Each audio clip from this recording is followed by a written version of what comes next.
Bonjour tout le monde, j'espère que vous allez bien. Notre vidéoblog cette semaine, c'est super important sur la revitalisation d'un parc d'Envanier, le parc riverain. On a eu des consultations plus tôt cette semaine, on vous en donne un petit aperçu. Puis on va rencontrer Paul Landry qui est gestionnaire de la planification de nos parcs pour comprendre qu'est-ce que ça prend pour revitaliser un parc, quelles sont les prochaines étapes. Puis si vous voulez en savoir davantage, évidemment, je vous invite à visiter ottawa.ca. Puis dans la barre de recherche, on tape Vision 20. Alors la plupart d'entre vous savez où est le parc riverain. C'est situé dans Vanier. Au nord, c'est le chemin Montréal, tout près de la rue North River Road. Au sud, c'est le début d'Overbrook. C'est tout près de la côte de Sable parce qu'avec le pont à Daway, c'est de l'autre côté de la rivière Rideau, c'est le parc Strathcona.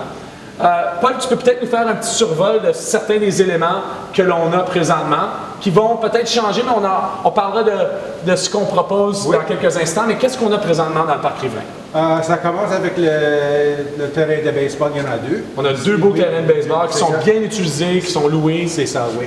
Il y a un terrain de tennis. On a un terrain de basketball aussi qui est au nord. Puis herbe de jeu pour les enfants. Puis, on a aussi une petite section qui est devenue entre les deux terrains de balle, qui est devenue un petit peu un espace pour les chiens. Oui, entre les clôtures, maintenant c'est ça.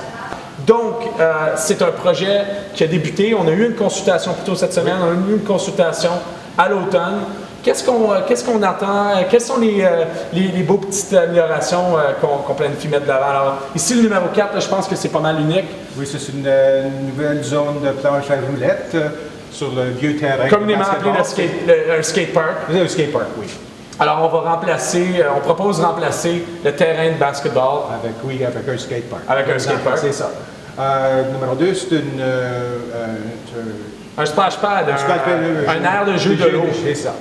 Ça va être une belle amélioration parce que de l'autre côté, à Strathcona Park, on a une pataugeoire. Oui. Puis avec le pont piétonnier, maintenant, on a les deux. Donc, ça ajoute comme tu l'as dit tout à l'heure, on n'a pas nécessairement besoin des sauveteurs. C'est ça. Puis le temps est ouvert entre mai et septembre. Exactement, c'est plus long que la période de juillet. C'est ça. Donc, quand il fait chaud en mai, le splash pad va être accessible. Puis on va faire des améliorations de l'aire de jeu pour les enfants. Structure de jeu, les jeunes, c'est important dans les parcs, hein, c'est un des éléments les plus importants. La proximité des deux aussi a été réfléchie, hein, j'imagine. Oui. L'aire de jeu d'eau et puis l'aire de jeu des espaces comme les structures, c'est ça. Sa proximité. Oui. Puis numéro 5, c'est notre nouvel équipement d'activité physique pour les adultes. Ça, c'est très populaire. Hein? On voit beaucoup dans nos parcs maintenant, les gens demandent, dans ce contexte de ce parc-ci, avec l'accès à la piste multi-usage, les gens font beaucoup d'exercices, ils courent. Donc, avoir des espaces pour faire de l'activité physique, c'est super populaire. Si on va vers le numéro 6, qui est l'aire de jeu pour les chiens, alors on planifie quoi à cette pour mettre une nouvelle clôture à l'est. À l'est pour encloser le parc pour les utilisateurs, puis de sauveté pour les chiens, puis en tout. C'est un espace. Une nouvelle entrée à l'ouest, puis on en a entendu des commentaires d'ajouter une nouvelle entrée à l'est. Donc, comme tu parles, on a déjà commencé à voir les commentaires. Il y a des gens qui ont des bonnes idées. L'entrée à l'est pour l'espace, c'était bon. On va continuer, puis on va revenir sur certaines idées. Donc, oui, il va y avoir des améliorations au terrain de baseball qui sont proposées. Les terrains demeurent. Oui. Au sud de ça, on a les terrains de tennis qui, elles aussi, les surfaces vont être refaites. On va améliorer les lumières. On a aussi des nouvelles lignes de pickleball, un sport super populaire. Très populaire maintenant. On bouge le terrain de fer à cheval. On amène tous les aires de jeu programmés plus au sud, plus près du Rideau Sports Center. Un nouvel terrain de basketball. Avec le nouveau terrain de basketball.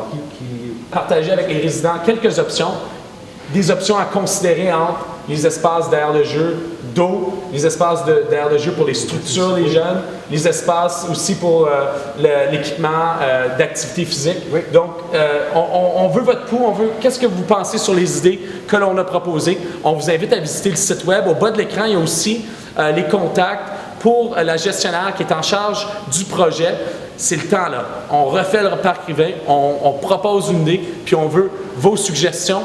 Quelles sont les prochaines étapes? Évidemment, une fois qu'on a tout ça, on va finaliser les plans. C'est ça. On va... Les plans détaillés, on va faire les contrats pour les offres de construction. De construction. Puis, on planifie les travaux cet été, cet automne. Ou on espère de commencer cet automne, puis la fin peut-être le mois de juin l'année prochaine. Alors, l'an prochain, en 2021, on va avoir un parc complètement refait. Mais là, présentement, on demande vos idées, vos suggestions pour ce qu'on propose.